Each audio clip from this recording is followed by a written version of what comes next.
Purvanchal university ఇది కేవలం university కాదు మీ సక్సెస్ స్టోరీకి చిరునామా. మీ రెండో సినిమా వివరాలు అడగచ్చా? ఇంకా టూ సూనా? సూన్ అండి, సూన్ డెఫినెట్లీ. అంటే అఫీషియల్గా నా ప్రొడక్షన్ నుంచి వచ్చినప్పుడు అడిగితే బెటర్. నో డెఫినెట్గా. కానీ అందరికీ క్యూరియాసిటీ ఏంటంటే బలగం తీసిన తర్వాత మీరు చాలా జాగ్రత్త పడాలి. ఇంకా రెండో సినిమాకి అదే స్థాయిలో మెప్పించాలి, ఇంకా ఎక్కువ మెప్పించాలి వీలైతే. మరి ఏంటి మీ ఆలోచనలు దాని మీద? ఉందండి, కథ అయిపోయింది, ఆల్మోస్ట్ కథ అయిపోయింది. ఇంకా అఫీషియల్గా అనౌన్స్ చేస్తాం త్వరలో. మళ్ళీ డెఫినెట్లీ నన్ను ఎవరైతే ప్రేమించారో ఆశీర్వదించారో వాళ్ళని ఒప్పిస్తానని నమ్మకం అవుతుంది. నా కథ అయితే ఇప్పటివరకు అయితే ఖచ్చితంగా ఒప్పిస్తానని నమ్మకం అవుతుంది. అంతకుముందు కామెడీ యాక్టర్గా జబర్దస్త్లో మీ జర్నీ ఎలా ఉండేది వేణు గారు? అది హ్యాపీ జర్నీ అండి, చాలా హ్యాపీ జర్నీ నా లైఫ్లో. అంటే జాలీగా ఉన్న రోజులు అవి. అంటే నేను 2004లో యాక్టర్ అయిన తర్వాత 2015 వరకు గాడ్ గ్రేస్ని అసలు వెనక్కి తిరిగి చూసుకోలేదండి. అంటే నేను డైలీ 4 షూటింగ్లు 5 షూటింగ్లు. అంటే ఈరోజు హైదరాబాద్లో ఉంటే సడన్గా మీరు వేణుగారు ఎక్కడున్నారంటే ఈరోజు ఇక్కడే ఉన్నానండి ఈవినింగ్ అంటాను. రేపు ఫోన్ చేసి దుబాయ్లో ఉన్నానండి. అదేంటి నేను ఈవినింగ్ హైదరాబాద్ అన్న అంత బిజీగా ఉన్నాను నేను. అంత బిజీగా ఉన్నా డైలీ 3-4 షూటింగ్లు, ఈవెంట్స్ అని దుబాయ్లు, యూఎస్ ఫారిన్ షెడ్యూల్స్, చాలా బిజీగా ఉండేవాడిని. ఐ థింక్ 4 నుంచి 15-16 వరకు నేను వెనక్కి తిరిగి చూసుకోలేదు. అంటే మా ఇంట్లో నెలకి ఒక వారం రోజులు తింటే హ్యాపీ, అంత బిజీగా ఉండేవాళ్ళు. పొద్దున ఎప్పుడైందో, సాయంత్రం ఎప్పుడైందో, నైట్ ఎప్పుడైందో తెలిసేది కాదు. సో 15 తర్వాత కొంచెం జబర్దస్త్ నుంచి బయటకు వచ్చి అప్పుడు ఇంకేమైనా చేసుకోవాలని ఈ బలగం ఏదైతే దానికి ప్లానింగ్లో ఉన్నప్పుడు మాత్రం కొంచెం ఒక 3-4 ఇయర్స్ బాగా స్ట్రగుల్ అయ్యాను. సో కానీ ఎలాగా అంటే మీరు చెప్పారు కదా, అంటే మీరు మట్టిలోంచి పుట్టిన కుటుంబం మీది. మరి మీరు పొట్టకోటి కోసం అయినా పనిచేయక తప్పదు. అవును. మరి ఒకవైపు ప్లానింగ్, ఇంకోవైపు యాక్టింగ్ ఆపర్చునిటీస్ వదులుకోవాలి. అప్పుడు మీకు సంఘర్షణ వచ్చిందా? అయ్యో చాలా అండి. అదే అంటే యాక్చువల్లీ నేను 2013లో జబర్దస్త్ స్టార్ట్ అయింది. అప్పుడు పీక్స్ నేను యాక్టింగ్లో, స్టేజ్ షోలని, యాక్టింగ్ అని చాలా పీక్స్. ఆ జబర్దస్త్కి వెళ్ళిన తర్వాత మేము ఎక్స్పెక్ట్ చేయలేదు. మాది స్టార్టింగ్ స్టేజ్, మాది స్టార్టింగ్ టీం, మాది ఎక్స్పెక్ట్ చేయలేదు. యాక్చువల్గా జస్ట్ ఒక 13 days, ఒక 4 రోజులు ఇవ్వండి చాలు అని తిరిగేవాళ్ళు, మా వెనకాల తిరిగేవాళ్ళు. సో ధనరాజు, మా చంద్ర అప్పుడు కొత్తవాడు, ఇంకా వాడు ఇంకా రాలా అసలు. ధనరాజు నన్ను పక్కగా పట్టుకున్నారన్నమాట వాళ్ళు. అంటే మేము ఇద్దరే అంతకుముందు స్కిట్లు చేసాం, స్మోక్ టీవీ అని అవన్నీ చేసాం. సో వీళ్ళని పట్టుకోవాలని చాలా పట్టుకున్నారు. నేను కన్విన్స్ అవ్వాలా, ఎందుకంటే సినిమా నేను అప్పట్లో కొంచెం టీవీ అంటే టీవీకి వెళ్తే సినిమాకి రాలేరేమో అనేది ఉంది. ఇప్పుడు లేదు. ఇప్పుడు స్క్రీన్ అనేది ఉన్నది తప్ప big screen, small screen, phone screen లేదు. ఇప్పుడు స్క్రీన్ అంతే. అప్పుడు ఆ వేరియేషన్స్ ఉన్నాయి. సో అప్పుడు 13 రోజులు మంచి అమౌంట్ ఎక్స్పెక్ట్ చేయని అమౌంట్ ఒకటి. 4 days కదా అని లైట్గా కమిట్ అయ్యాం. ఆ 4 daysలో 13 episodes మీకు తెలుసు. అది జబర్దస్త్ స్టార్టింగ్ 18 రేటింగ్. అంటే గురువారం వస్తే వెయిట్ చేసేవాళ్ళు, గురువారం కోసం ఒక టీవీ షో కోసం వెయిట్ చేసేవాళ్ళు. సో 13 days తర్వాత మళ్ళీ బతిలాడి ఇప్పుడు అనుకున్న అమౌంట్ కంటే డబ్బులు పెంచారు. సరే అని మళ్ళీ 13 చేసాం, 27 episodes చేసాం. ఆ తర్వాత ఇంకా అది జబర్దస్త్ ఎట్లా అయిపోయిందంటే తెలుగు రాష్ట్రాల్లో గురువారం వస్తే ఏంటి అనేది. ఇప్పుడు స్కిట్లు రాయడం అది కూడా ఎలా జరిగేది? అది ఉండేది. సో అప్పుడు ఏంటంటే అప్పుడు ఇంకా ఇది మీకు తెలియట్లేదండి, ఇది చాలా అద్భుతం, మీకు ఎంత అంటే అంత ఇస్తాం, మీరు కంటిన్యూ చేయండి అన్నారు. అప్పుడు నేను ఏంటంటే నాకు సినిమా అనేది, నేను సినిమా కోసం వచ్చాను, ఇది చాలా బాగుంది, చాలా డబ్బులు ఇస్తున్నారు, ఇంటింటికి గడప గడప వెళ్ళాం, రీచ్ అయ్యాం, ఇంత డబ్బులు వస్తున్నాయి, అటు షోలు, రెమ్యునరేషన్ అన్నీ వస్తున్నాయి, కానీ నాకు సంబంధించింది పోతుంది. అవును, నేను సినిమా అనుకున్నాను, దీనికోసం రాలేదు, ఇటు పోతే నా సినిమాకు దూరం అవుతాను, దీని నుంచి బయటకు వచ్చానండి. అబ్బా చాలా పెద్ద ఇదండి. మామూలుగా సెటిల్ అయిపోతాం మనం, పైసలు వస్తున్నాయి కదా ఎందుకు బై నీకు అందుకని బయటికి వెళ్ళాక 1.5 year తర్వాత ఇది రైజ్ అయిపోయింది. అంటే ఇంటర్నెట్ ఫ్రీ అయిపోయి ప్రతి ఒక్కరికి సెల్ ఫోన్ చేతిలోకి వచ్చేసి ఇది వైరల్ అయిపోయింది. అప్పుడు ఏమైంది, నేను జబర్దస్త్ కొన్ని చేశాను కాబట్టి సినిమాలో కొంచెం దూరం అయిపోయా, టీవీకి వెళ్ళడం వచ్చేసి. అవును ఇది వచ్చేసిందని నేను దాన్ని పక్కన పెట్టేసి సినిమాకి వచ్చేసరికి ఇది పక్కకు పెట్టేశారు. అరే ఇలా అయింది ఏంటి అని కసిలో మళ్ళీ ఒక 1 year చేసాం. అవును, మీరు తిరిగి వచ్చినప్పుడు అయితే వెల్కమ్గా తీసుకున్నారు మిమ్మల్ని, తీసుకున్నారు. మళ్ళీ 1 year చేసిన తర్వాత అప్పుడు ఇంకా మైండ్లో డబ్బు అని మళ్ళీ ఇటు వెళ్ళినోని మళ్ళీ ఇటు వచ్చా, ఇక్కడ మళ్ళీ డబ్బు కోసం వచ్చా, బట్ లోపల మాత్రం ఇది కాదని నన్ను వేధిస్తుంది అనమాట. మళ్ళీ బయటకు వచ్చాను. ఆ మళ్ళీ బయటకు వచ్చిన తర్వాత 2015 మిడ్లో బయటకు వచ్చామండి. అప్పటి నుంచి అరాకొర అప్పటి నుంచి స్ట్రగుల్ స్టార్ట్ అయింది. ఆ 15 మిడ్లోంచి 2020 వరకు ఆ 4 years ఇటు లేక అటు లేక ఆ 4 years బాగా స్ట్రగుల్ అయ్యాను. అది ఇంకా మేజర్ నా కెరియర్లోనే వెరీ బ్యాడ్ పీరియడ్. అంటే తినడానికి ఉండడం వేరు, అది వేరు, బట్ మైండ్ బిజీగా ఉండడం మెయిన్ ఇంపార్టెంట్. అవును, మైండ్ బిజీ. మనం అసలు ఎటు వెళ్తున్నాం అని ఒక తెలుస్తుంది కదా లోపల. పొద్దున 6 గంటలకు వేస్తే స్టాఫ్ వచ్చారా, పొద్దున 12 గంటల వరకు ఈ షూటింగ్, మధ్యాహ్నం ఆ షూటింగ్, రేపు దుబాయ్, ఇటు హాస్టల్, ఇవి అన్నిట్లో ఈ స్కిట్లో బిజీ ఉంటుంది. ఇప్పుడు మీరు ఇందాక అడిగారు స్కిట్లు, మినిమం ఒక స్కిట్ రాయడానికి 2 రోజులు పట్టేదండి. ఎవరు రాస్తారు? నేను, నా టీం మెంబర్స్, ఎవరైనా ఒక రైటర్, అంటే మనకు సింక్లో ఉన్న మెయిన్ టీమ్ లీడర్ దగ్గరనే ఉంటుందండి. ఇంప్రూవ్ అని ఉంటుందండి యూఎస్లో, అంతా ఉంటుంది. ఇది 100% ఇంప్రొవేషనే స్క్రిప్ట్ అండి, స్క్రిప్ట్ రైటింగ్ ఏ ఉండదు. సో మీకు దానికి నేపథ్యం, మీరు Depends థియేటర్కి అది. వెళ్ళారా? థియేటర్కి వెళ్ళారా? థియేటర్ ఏం లేదండి నాకు. థియేటర్ ఎక్స్పీరియన్స్ లేదు, జస్ట్ మీరు చూసి నేర్చుకునేవి అంతే ఇవన్నీ. అంతే. ఎందుకంటే ఇప్పుడు బాడీ మనం లాంగ్వేజ్, కూర్చున్నామండి, టైమింగ్. ఇప్పుడు పాయింట్ ఎట్లా వస్తే మనం కూర్చున్నాము, లేట్ అవుతుంది, ఈ లేట్ అయిన గ్యాప్లో ఏం చేద్దాం అని ఒక థాట్, ఏం చేయొచ్చు అని కూర్చొని మాట్లాడుకోవడం. అలా మాట్లాడుకుంటే ఏదో జోకులు వస్తూ ఉంటాయి. ఓ బంచ్ ఆఫ్ జోక్స్ వచ్చాక అసలు దీనికి ఏంటి కంటెంట్ ఏంటి, కథ ఏంటి, ఓ ఇలా వచ్చాడు, ఓ మిడ్లో గొడవ జరిగింది, లాస్ట్లో ఆ గొడవ పడి సారీ చెప్పాడు, ఓ స్టార్ట్, ఓ మిడ్, ఎండ్, ఏం చేయొచ్చు దీనికి, అలా కూర్చి స్కిట్ రాయడమే. అలా టీం అంతా రాయడం, ఆలోచన ఎక్కడ పాయింట్ వస్తుంటుంది. అది టైమింగ్, ఎడిటింగ్లో అసలు అంటే మా టైంలో అయితే ఎడిటింగ్ సెన్స్ లేకుండానే దింపేసేవాళ్ళం అండి. నింపేశారు. ఇప్పుడు ఎలా ఉందో నాకు తెలియదు. నా ధనరాజు కానీ, నేను కానీ, అప్పుడు రాఘవ్ గారు కానీ, చంద్ర కానీ, అంటే అప్పుడు ఇప్పుడంటే పాపం వాళ్ళు జబర్దస్త్ వాళ్ళకి, ఇప్పుడు వాళ్ళకి ఏమైందంటే కొన్ని వేల పాయింట్లు టచ్ చేశారండి. అవును, ఎన్ని స్కిట్లు అయి ఉంటాయి, కొన్ని వేల స్కిట్లు అయి ఉంటాయి, వేల పాయింట్లు టచ్ చేశారు. ఇంకేం చేయాలో అర్థం కాక వాళ్ళకి. అవును. అప్పుడు మేము కొత్త కాబట్టి మాకు అన్ని కొత్తయే, ఆల్ పాయింట్స్. ఇప్పుడు అత్తా కోడళ్ళు ఓ 100 పాయింట్లు ఉంటాయి, అప్పుడు మాకు అవన్నీ కొత్త. ఇప్పుడు అత్తా కోడలు చేయమంటే ఏది చేసినా కూడా ఆల్రెడీ చేసినట్టే ఉంటుంది. సో అట్లా మాకు చాలా పాయింట్స్ దొరికేవి. ఇప్పుడు చంద్ర మొత్తం ఫ్యామిలీస్ మీదకి వెళ్ళిపోయేవాడు, నేను అన్నీ కొంచెం టిపికల్గా ఉండాలి, అరే నేను ఈ కొంచెం కొత్తగా ఏదో చేసేవాడిని, ధనరాజు ఇంకో, అట్లా ఎవరి కేటగిరీ వాళ్ళకు ఉండేది. సో అప్పుడు పోటాపోటీ బాగా చేసాము. సో ఆ 15 నుంచి బయటకు వచ్చాక అంత మంచి రెమ్యునరేషన్స్ కానీ, ఈవెంట్స్ కానీ, మీకు తెలుసు ఈవెంట్స్ ద్వారా మంచి ఆర్టిస్టులకు మంచి ఆదాయం ఉంటుంది, చాలా బాగుంటుంది. అదే కదా. సో అటు ఇటు మిస్ అయ్యి ఈ 15 నుంచి 20 వరకు నేను దాదాపు మీరు ఎక్స్పెక్ట్ చేయలేని అమౌంట్ మిస్ అయిపోయాను. సో ఆ లోపల అది ఉంటుంది, అది బాధ అనమాట, తిండికి బాధ కాదు. అనవసరంగా దాంట్లోంచి బయటకు వచ్చావు, ఇప్పుడు ఇంత పోయింది, ఇప్పుడు ఇది లేదు అది లేదు. ఇప్పుడు మన బతుకులకి నువ్వు వచ్చిన నేపథ్యానికి అది చాలా పెద్ద అమౌంట్. దాన్ని మిస్ అయిపోయామే, తప్పు చేసామా, ఒప్పు చేసామా, అనవసరంగా సినిమాని ఓ పెద్ద బిల్డప్ ఇచ్చుకొని బయటకు వచ్చావు, ఇక్కడ ఇది లేదు, అక్కడ అంతా సాలిడ్ అమౌంట్ మిస్ అయిపోయి ఏంట్రా తప్పు చేసామనే గిల్ట్ ఒకటి ఉంటుంది చూసారా, ఆ గిల్ట్ ఎక్కువ పోయాను అనమాట. అవును, లక్షల సంపాదన వదులుకోవడం అంటే ఈజీ విషయం కాదు. అండ్ ఇప్పుడు పొద్దున్న లేవగానే ఇంకొకటి అండి, ఒక బిజీ మీరు ఉన్నారు స్వప్న గారు అంటే, మీరు ఇంకా మిమ్మల్ని కట్టేసినా కూడా మీరు ఆగలేరు, ఎందుకంటే మనకి అంత ఉంది, అంత పని చేసేవాళ్ళు పొద్దున్న లేవగానే మనం ఏం పని లేదంటే ఎలా ఉంటుంది.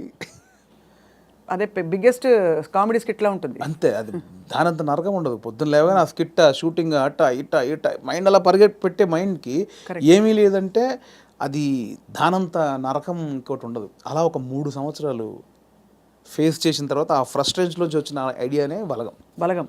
అంటే ఇన్ని రాసాము, నేను చాలా సినిమాలకు, అంటే చాలా సినిమాలు కాదండి, నా ఫ్రెండ్స్ డైరెక్ట్ చేస్తా ఉంటే వాళ్ళకు నేను సబ్జెక్ట్లో కూర్చునేవాడిని, కామెడీ ట్రాక్స్ రాసి ఇచ్చేవాడిని. అండ్ సినిమాలో మేము కామెడీ సినిమా షూటింగ్ చేస్తూ ఉంటే ఏదైనా మనం ఇంప్రూవ్ చేసిన పంచ్ ఉంటుంది, అది స్క్రీన్లో చూస్తే పేలింది అంటే నాకు ఆలోచించే ఉంది. ఇప్పుడు స్కిట్లు నేను ఆల్మోస్ట్ ఒక 100 స్కిట్లు రాసా, వర్కౌట్ అయినా చాలా, అంటే నా ఆలోచన నుంచి పుట్టినాయి కదా. సో నాకు నేను ఎందుకు చేసుకోకూడదు, అంటే ఇప్పుడు ఒక అవకాశం ఒకరు ఇస్తారు, డెఫినెట్లీ అందరు ఇస్తేనే ఇక్కడ దాకా వచ్చాను. బట్ ఇప్పుడు ఇంత మనకు ఒక నాలెడ్జ్ వచ్చిన తర్వాత కూడా వెయిట్ చేయడం ఎందుకు అనేది ఆ 3 సంవత్సరాలు వచ్చిన ఇది. అక్కడ సరే నేనే హీరోగా చేసుకుందాం, నేనే రాసుకుందాం, నాకు ఒక కథ రాసుకుందాం, నన్నే ఇలా ప్రజెంట్ చేసుకుంటే దాన్ని చూసి వేషాలు వస్తాయి మళ్ళీ అనే దాంట్లో నేనే ఒక పాయింట్ అనుకుందామని స్టార్ట్ చేసిన జర్నీ. ఒక 3-4 పాయింట్లు అనుకొని అవన్నీ రెగ్యులర్గా ఉన్నాయి. ఇలా అయితే నన్ను ఎందుకు చూస్తారు, చాలామంది అలా వస్తున్నారు కదా. నన్ను చూడాలంటే మళ్ళీ నేను కొంచెం బ్యాక్వర్డ్ అయి ఉన్నాను, ఇప్పుడు నన్ను కొత్తగా చూడాలి, కంప్లీట్ ఆపోజిట్గా చూడాలి, అది ఏం చేయొచ్చు, చాలా సాహసోపేతమైన జర్నీ అది. అలా ఏం చేయొచ్చు అన్న పుట్టినప్పుడు థాటే ఒక చావులో ఎలా ఉంటుంది అంటే, నేను మా నాన్న జరిగిపోయినప్పుడు ఉన్న సిచ్యువేషన్స్ అన్నీ ఫనీగా చూసాను. ముందు ఎమోషన్ కాదు, అది ముందు ఫనీగా చూశాను. అంటే ఇప్పుడు తెలంగాణలో ఏంటంటే చేదునూరు అని ఉంటుంది, అంటే చుట్టం చూపు వాడు వచ్చినప్పుడు వాళ్ళని ఓదార్చిన తర్వాత చేదునూరు అనేది ఉంటుంది. అంటే ఇంత మందు తీసుకొచ్చి, ఇంత చికెన్ మటన్ తీసుకొచ్చి నా వంతుగా నీకు ఒక భరోసా ఇచ్చి, నీ బాధని తొలగించి ఈ వచ్చిన వాళ్ళు ఇస్తారు. అంటే ఆచారం ఏంటంటే అండి, ఇప్పుడు నేనున్నాను, నాకు మా ఇంట్లో చేదు జరిగింది, ఎవరో చనిపోయి చేదు జరిగింది, మా బావనో మా మామయ్యను బావ మరుదు ఎవడు వాడు వచ్చి నన్ను ఓదార్చి సరే బాబా జరిగిపోయిందని ఈ బాధను దూరం చేయాలి. నాకు ఏదైతే ఆ మిస్సింగ్ ఫీల్ ఉందో దాన్ని దూరం చేయగలని ఏం చేయాలి, ఇంత మందో బిందో తీసుకొచ్చి కాసేపు 2 గంటలు సపోర్ట్ ఉండి కడుపు నిండా తినబెట్టి ఏం కాదులే నేను ఉన్నానులే అని ఆ సపోర్ట్ ఇచ్చే వెళ్ళే విధానం అనమాట అది. కరెక్ట్, అవును. సో అదొక ఆచారంగా వచ్చింది, చేదు నోరు అంటాం. ఇప్పుడు పెద్ద ఫ్యామిలీ అనుకోండి, ఇప్పుడు ఇప్పుడు ఇప్పుడు ఇప్పుడు బాంబేలో ఉంటారు ఒకరు బావంట ఆయన, అక్కడ 10 మంది చుట్టాలు ఉన్నారు, ఇక్కడ చనిపోయింది కంపల్సరీ రావాలి, వస్తారు, ఈ ప్రక్రియ కూడా చేయాలి. ఇప్పుడు 10 మంది 10 రోజులు ఉండలేరుగా, 2 రోజులు చేసి వెళ్ళిపోవాలి.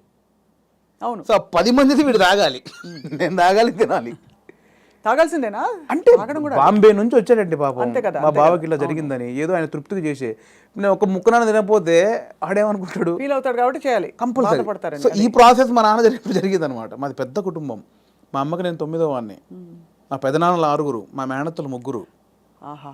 సో మా ప్రతి పెదనాన్నకి ఫ్యామిలీ మినిమం 10 మంది, 7 మంది, 8 మంది, వాళ్ళందరూ వచ్చి ఒక 200 మంది మా కజిన్స్ ఉంటారు, అన్నయ్యలు, వదినలు, వాళ్ళ పిల్లలు అందరూ వచ్చేసి ఏమైపోయిందంటే ఆ 11 రోజులు మా నాన్నది చనిపోయిన నెక్స్ట్ డే నుంచి మార్నింగ్ ఒక సెటప్, 11 o'clock ఒక సెటప్, 1 o'clock తప్పదు.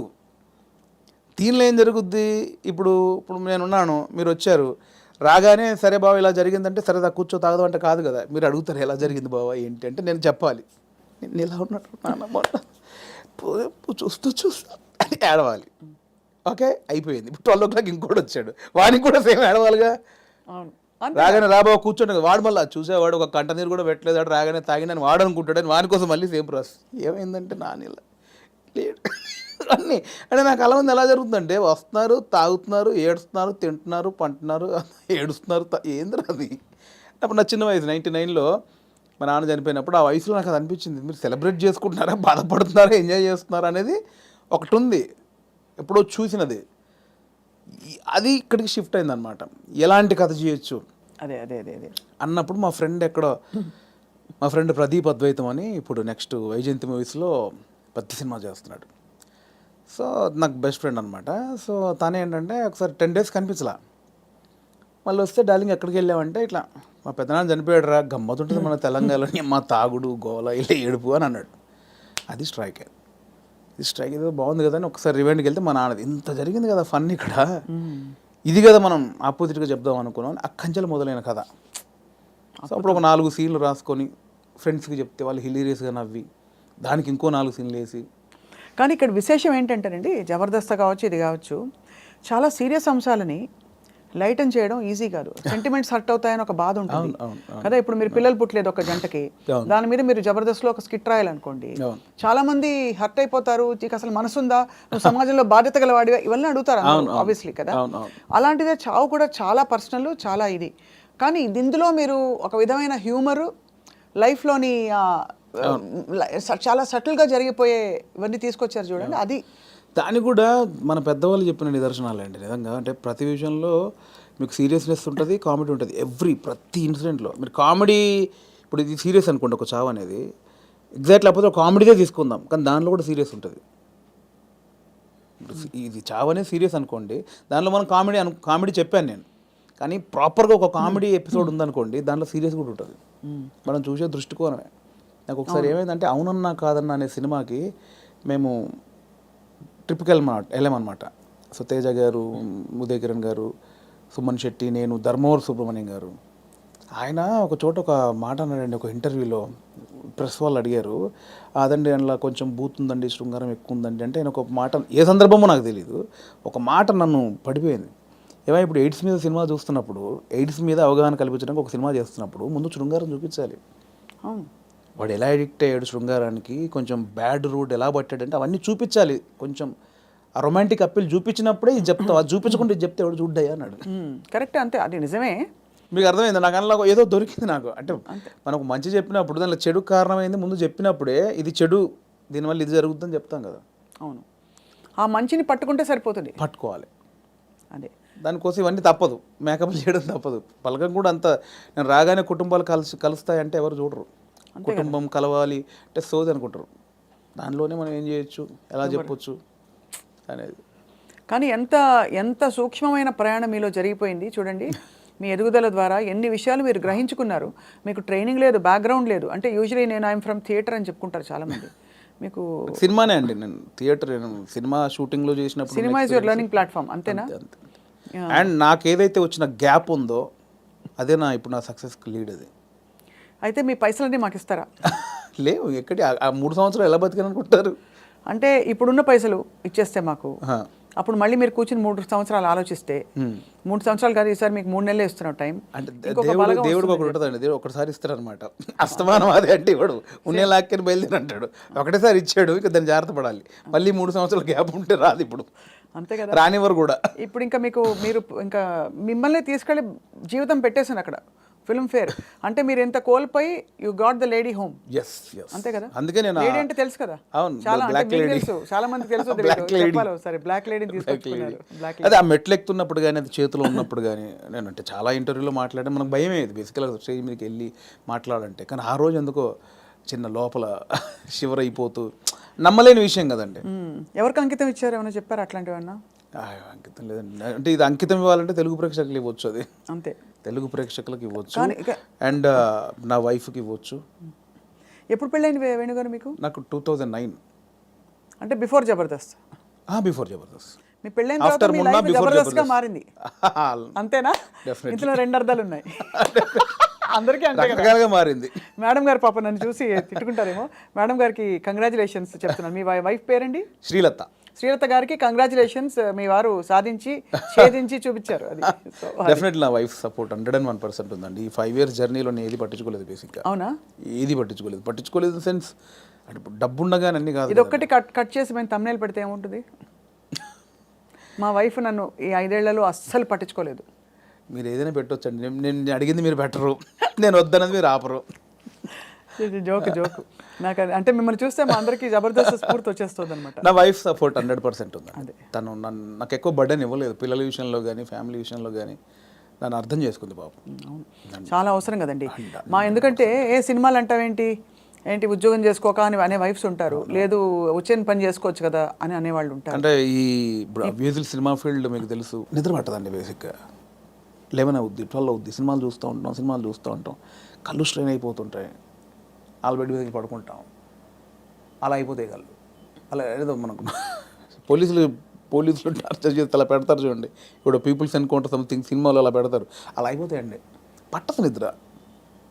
అంటే ఎలా ఇది ఎట్లా ఏం చేయాలి ఇది ఓకే అవుద్దా కాదా, నెక్స్ట్ పాయింట్కి వెళ్దామా అని మళ్ళీ కూర్చుంటాం, మళ్ళీ ఏదో సినిమా పెడతాం, మళ్ళీ ఏదో చేస్తాం, అవ్వదు. అలా 5-6 అయిపోతాయి. అట్లేదండి, మళ్ళీ సినిమా చూద్దాం, దొరకవు సినిమాలు, దొరకవు. అవును, సరే మనకు సంబంధించిన సినిమా ఎంతసేపు చూస్తావురా, ఎంతసేపు నీ నెక్స్ట్ కథకు తెలియదు, కొంచెం నవ్వుకోవడానికి ఒక సినిమా చూస్తాం, ఏదో పెడతాం, ఇది కాదు అందులో మళ్ళీ అది పెడతాం, ఇది కాదు ఇంకోటి ఏదో వెబ్ సిరీస్, ఇది కాదు బుక్ పడతాం. అంటే నాకు తెలిసి ఇప్పుడు అనుభవిస్తుంది కదండి, మేబీ 2-3 సినిమాలు చేసిన తర్వాత మైండ్ సెట్ అయిద్దేమో మేబీ. దీన్ని అంటే వర్కే లైఫే అనేది నాకు తెలిసి కొంచెం ఎక్స్పీరియన్స్ తర్వాత నాకు అలవాటు అవుతాం. ఇప్పుడేమో ఎంతసేపు ఇంత ప్రేమించారు, ఇంత గౌరవించారు, మంచిది చెప్పాలి, చెప్పకపోతే గౌరవం పోద్దేమో. నువ్వు జెన్యున్ ఫీలింగే, బట్ అంటే మీరు హ్యాండిల్ చేయాలి కదండి. అండ్ ఇప్పుడు నాకు అంతకుముందు యాక్టర్గా ఉన్నప్పుడు ఎలా ఉంటుందండి, పొద్దున్న స్టాఫ్ వస్తారు, చిన్న 7 o'clock వెళ్తాం, 8 o'clock లొకేషన్ వెళ్ళగానే కలర్ఫుల్గా దిగ్గానే యూనిట్ మొత్తం 200 మంది ఉంటారు, ఎవరెవరు యాక్టర్లు ఉన్నారు, చిన్న సరదాగా ఉంటుంది, క్యారవాన్కి వెళ్ళామా, రెడీ అయ్యామా, తృప్తిగా వచ్చామా, చేసామా, 6 అయిపోయిందా, కథం, ఈ షూటింగ్ అయిపోయింది ఇంటికి. ఇప్పుడు అలా కాదు కదండి, రూమ్లోనే పొద్దున్న లేస్తే ప్రాజెక్ట్ అయిపోయేంత వరకు సబ్జెక్ట్ క్లారిటీ ఉందా, ప్రొడ్యూసర్ ఏమంటాడు, హీరో ఏమంటాడు, ఇది మనం అనుకున్నది కరెక్ట్ వర్కౌట్ అవుతుందా, ఏమైనా డైల్యూట్ అవుతుందా, ఈ దాంట్లోనే అయిపోతుందండి ఎప్పుడు మైండ్. దీనివల్ల నాకు ఏమైందంటే డైరెక్టర్స్ మీద ఇప్పుడు విపరీతమైన రెస్పెక్ట్ వచ్చేసేది నాకు. అంతకుముందు ఏముంది, వీళ్ళు తీస్తారులేదు సినిమా, వీళ్ళు ఇంట్రా దీనికి ఎక్కువ చేస్తారు అనిపించేది. ఇప్పుడు అది భరించిన తర్వాత నాకు ప్రతి దర్శకుడి మీద రెస్పెక్ట్ వచ్చేసింది. మరి నాకు మొన్న ఎవరో ఒక కథ చెప్తానన్నయ్య, నీకు ఒక చిన్న మీరు ఇంపార్టెంట్ క్యారెక్టరు అంటే, నా దాంట్లో నెక్స్ట్ వీక్ అని 3 వారాలు తోసేసాను. తర్వాత పాపం అనిపించింది, వస్తానంటే అన్న మీరు ఎక్కడ రమ్మంటారు, మీ ఆఫీస్కి రమ్మంటారా, లేదా కాఫీ షాప్లో కూర్చుంది, ఇవన్నీ అంటున్నాడు అతను. మీ ఆఫీస్ ఎక్కడ ఉందో చెప్పినా వస్తా, వద్దన్నా మీరు అలా అంటారండి, సారీ అని ఇబ్బంది పెట్టి, అదేం లేదు తమ్ముడు, అంటే నేను మీ ఆఫీస్కి వస్తానా, లేదా కాఫీ షాప్లో కూర్చున్నా, నీ ఆఫీస్ చెప్పు, నీ ఆఫీసు నీ టేబుల్ ముందు నీ చైర్ ముందే కూర్చొని వింటాను, నాకు ఎక్కడొద్దని చెప్పాను. ఎక్కడో సందులో చిన్న సినిమా అక్కడికి వెళ్ళి కథని వచ్చా. ఎందుకంటే నాకు ఆ రెస్పెక్ట్ వచ్చేసింది. అది చిన్న సినిమానే పెద్ద సినిమా అయినా పాపం వాడు ఎంతో టైం పెట్టి ఒక ప్రొడ్యూసర్ని ఒప్పించి ఆ టీంని సెట్ చేసుకొని ఆ ప్రాసెస్ ఉంటుంది చూసారా, అది అనుభవించాను కాబట్టి నాకు రెస్పెక్ట్ వచ్చేసింది. సీరియస్లీ మోసేవాడికే తెలుసు అంటారు కదండి కాబట్టి అవును ఖచ్చితంగా. అది నొప్పి నాకు ఆఫ్టర్ డైరెక్ట్ అయ్యాక తెలిసింది నాకు. It's what an amazing me journey. ఎన్ని విషయాలు బట్ చాలా చిన్న వయసులో మీరు ఛాలెంజెస్, నాన్నగారు 99లో అవునవును చనిపోయారు కదా. అవును. తర్వాత ఎలా మీ కుటుంబ బాధ్యతలు, మీరు చాలా ఎంతమంది అన్నదమ్ములు? నాకు కుటుంబ బాధ్యతలు నాకు ఏం లేదు, ప్రాబ్లం ఏం లేదండి. యాక్చువల్గా నాన్న చనిపోయే వరకు అక్కల పెళ్ళిళ్ళని అయిపోయాయి. సో 2 అన్నలు ఉండేవాళ్ళు, చిన్న అన్నయ్య కూడా పెళ్ళి అయింది. నేను మా అమ్మ మార్కెట్లో కూరగాయల వ్యాపారం చేసేవాళ్ళం. సో నాకు బాధ్యతలు లేవు బేసిక్గా. అదొక వ్యాపారం చేశారు, ఇంకా ఉందా లేదా? ఇప్పుడు లేదు, అమ్మతో లాస్ట్ అయిపోయింది. నాది లాస్ట్, నా తర్వాత అమ్మ కొన్ని రోజులు చేసిన తర్వాత. సో నాకు బాధ్యతలు లేవండి అసలు. అక్కడ ఒకటి టెన్షన్ లేకుండా ఉంది. బట్ నేను ఊర్లో ఉన్నప్పుడే డబ్బులు సంపాదించాను కూరగాయల వ్యాపారంలో. ఇండస్ట్రీకి వచ్చాక మాత్రం నేను ఇంటి దగ్గర డబ్బులు అడుక్కొని రాలా. నాకు చిన్నప్పటి నుంచి చేయి ఎవరిని అది లేదు. రెండోది ఒకరి కింద పని చేయడం కూడా ఇష్టం లేదు నాకు. అంటే ఊళ్ళో లోయర్ మిడిల్ క్లాస్లో జీతాలు ఉంటారు, బట్టల షాపులో కానీ కిరాణా కొట్లో కానీ. నేను ఎప్పుడు అలా లేను. కూరగాయల వ్యాపారం ఏంటంటే నా ఓన్ బిజినెస్ అది. అవును, నా ఓన్. అది 50 రూపాయలు వచ్చినా, నేను రోజుకి 50 రూపాయలు సంపాదించినా, 100 రూపాయలు సంపాదించిన నా ఓన్ బిజినెస్ అది. నేను ఒకరి కింద నేను జవాబుదారి కాదు నేను బేసిక్గా. అంటే ఏదన్నా నేను హాఫ్గా నాకు లీవ్ కావాలన్నా ఒకరిని అడిగి లీవ్ పెట్టుకునే అవసరం లేదు నాకు, నా ఓన్. సో అది అలవాటు అయిపోయింది. సో అక్కడి నుంచి ఆ డబ్బులు సంపాదించే ఇది వచ్చింది కాబట్టి హైదరాబాద్కి వచ్చాక ఇక్కడ స్టార్టింగ్ స్ట్రగుల్ పీరియడ్లో మనకు మెయింటెనెన్స్కి చాలా ప్రాబ్లమ్స్ ఉంటాయి. నేను ఇంటి దగ్గర అడుక్కోవడానికి నాకు మొహమాట అనమాట. మనమే సంపాదించాం, మనం అడిగేది ఏంటి అని. సో అడగకుండా ఉండడం కోసం అప్పుడప్పుడు ఊర్లోకి వెళ్ళి ఒక 10 రోజులు కూరగాయలు అమ్ముకొని 1000 రూపాయలు సంపాదించుకొని ఆ 1000 రూపాయలతో జాగ్రత్తగా ఒక 2-3 నెలలు ఉండి అక్కడ ఇక్కడ చాలా పడ్డానులేండి. చాలా ఇంటర్వ్యూలో చెప్పాము, చాలా స్ట్రగుల్స్ పడ్డాము స్టార్టింగ్లో. కాకపోతే ఆ ఊర్లో కూరగాయల వ్యాపారం, అక్కడ అనుభవం, ఆ 10 మందిలో తిరగడం. అప్పుడే నేను మార్షల్ ఆర్ట్స్ చేశాను. నేను స్టేట్ లెవెల్ 2 టైమ్ ఛాంపియన్. నాకు 96లో సుమన్ గారి చేతుల మీద ఛాంపియన్షిప్ అందుకున్నాను నేను. సో ఆ మెచ్యూర్డ్ అయితే ఉందండి మీ దగ్గర. బ్రౌన్ బెల్ట్ హోల్డర్ అప్పుడు షాओलिन కుంగ్ఫూలో. నాకు ఒక 60-70 స్టూడెంట్స్. కరీంనగర్లో 2nd ప్లేస్ కొట్టాను, కరీంనగర్లో 1st ప్లేస్ కొట్టాను. ఎన్ని రంగాలు మిమ్మల్ని పిలిచే చూడండి. కళ, క్రీడలు. అంటే కళకి అదే నాందండి కరాటే అనేది. అంటే ఊర్లో ఉన్న వాళ్ళకి ఇది కాదు మన లైఫ్. ఇట్లా నా ఫ్రెండ్స్ లాగా ఇక్కడే పవర్ లూమ్స్ నడుపుకుంటూ కూరగాయలు అమ్ముకుంటూ ఇలా కాదు, ఏదో ఉంది అని. ఆ ఉన్న దాంట్లో చేయగలిగింది ఏంటి, ఏదో కరాటే నేర్పుతున్నారని అక్కడికి వెళ్తే అక్కడ టోర్నమెంట్లు, వేరే ప్రపంచం చూశాను నేను అక్కడ. అవును, చూసి దాంట్లో ఫ్యూచర్ లేదనిపించింది. అంటే ఫినాన్షియల్గా కానీ పేరు ప్రఖ్యాతులుగా కానీ దాంట్లో కొంచెం లేదు. నెక్స్ట్ ఏంటి, అక్కడ ఉన్నప్పుడు మన కూరగాయల మార్కెట్లో ఉన్నప్పుడు నేను మాట్లాడే మాటలు విని, నేను వేసే జోకులు కానీ పంచులు కానీ విని అందరు నన్ను బాబు మోహన్ బామ్మర్ది అనేవాళ్ళు. సో అక్కడ చాలామంది సినిమా యాక్టర్ తెలియకుండా ఒకటి నాటు పడిపోయింది. స్కూల్లో మనం మాటలకి, అంటే నేను కామెడీ చేస్తాను వాళ్ళకి తెలుసు, నాకు తెలియదు అది కామెడీని.